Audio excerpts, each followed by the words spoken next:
Сәлеметсіздер ме, құрметті оқырмандар? Бүгін Неофат бағдарламасында келесі сабақ, яғни біз сәйкестендіруге тапсырма құрастыратын боламыз. Ол үшін міне біз өзіміз логиніміздің ішіне кірдік. Кірген кезде міне create батырмасын шертемін.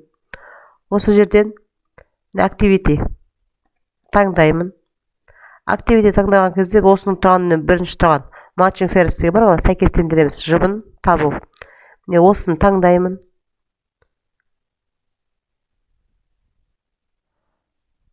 Міне қараңыздар, бізде ашылды.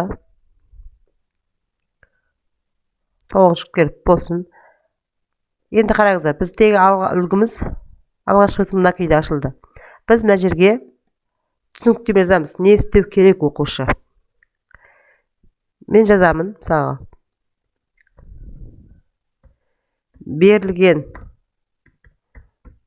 құрылғыларды атауымен сәйкестендір. Енді төменгі жерде міне ADDFR деп тұр, осы жерге шертемін. Осы жерде мысалы суретті де қоюға болады, текст жазуға болады. Өзім білем. Мысалға бірінші жерге мысалға мен атын жазайын. Мысалға жазамын, басартып қояйын. Монитор.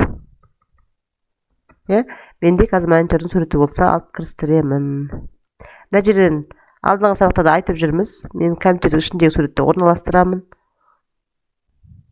Міне, монитордың суреті бар екен. Суретіме жүктелді. Міне мына күйде ашылды. Біріншідемізде. Келесі. Міне сақталды. Енді екінші тапсырмамыз. Міне осылай қылып, бірінші тапсырманы өзіміз кірістіруімізге болады. Енді бірінші мысалға суретті қоямын.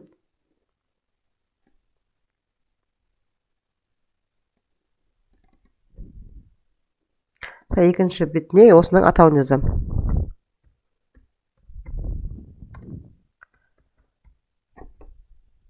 Дон. Міне осылай қылып, бірнеше тапсырманы құрастырып алуымызға болады. Перне тақтаны көрген сияқтымын.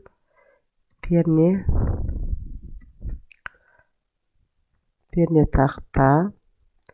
Келесі бетке енді мен суретін кірістіремін.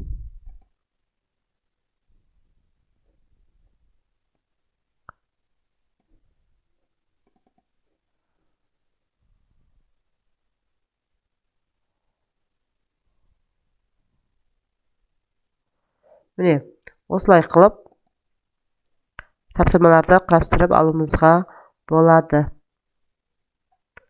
Бұл жерде де тестке қойған сияқты уақыт қойылады тапсырмаға.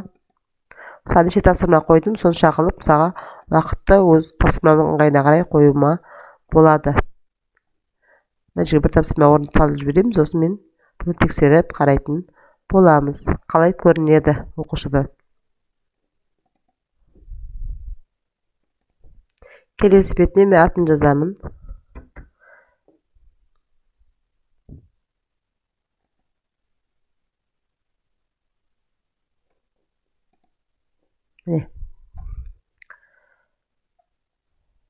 Міне, осылай қылып құрастырып шықтым. Енді бұл тапсырмамның қалай болып көрінетіндігін мына жерден міне превью листінен қарап көремін.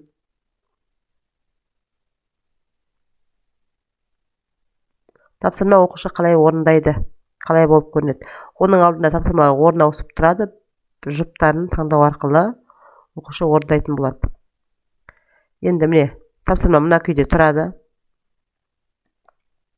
Күйтіп көрсетуімізге болады экранға. Міне. Енді мониторды шертемді, мен құрылғының атауын шертем. Міне. Дұрыс болса, жүйелік блок. Ал қате болса қалай шығады? Шертіп көрейін.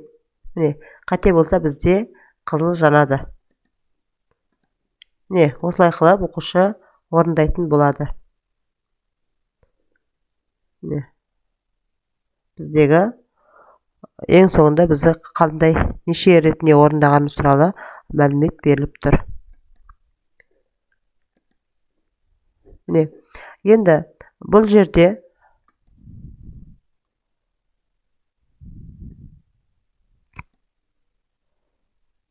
Бұл жерде де енді біз тапсырманы құрастырдық. Мына жерге тақырыптың атауын жазамын. Беріліп тұрған тапсырмамның. Мысалы құрылғылар. Мына жерге анықтама жазуымызға болады. Мына жерге класс таңдайық. 4-ші класс таңдап қоя берейін. Төмен класс дедім. Арман қарай. Мына жерде қандай неге арналған, компьютер және не деген бар екен, таңдадым. Енді сеп сақтаймын. Менің берген атауым мына жерден көрініп тұр. Бұны біз қайдан табамыз? Сақтап болдым. Енді сеп және edit сақтаймын және шығамын бұдан. Сол кезде менің басты бетіме барамын.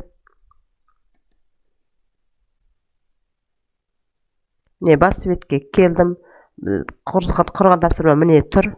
Бұны алдыңғы сабақта айтқандай мысалға класс қылып жазып қоюымызға болады. Мына жерге тағы да мысалға папка құрып, ол папканы мен мысалға 4-ші класс дейтін болсам, әр класстың тапсырмасын сонда өзінің ішіне салып отырамын. Міне, мына жерге алып барып, мысалға менде құрылғылар деген 4-ші класстың ішінде деп таңдаймын. Сонда My Lessons-тың ішіне кірген кезде, сонда өздеріңіздің My Lessons деп логиндеріңізді кірген кезде класс бойынша тапсырмаларыңыз жинақталып тұратын болады. Бүгінгі орындағанымыз біздің сәйкестендіру тапсырмасы. Егер де видео сіздерге ұнаған болса, каналға тіркеліп лайк басуды ұмытпаңыздар.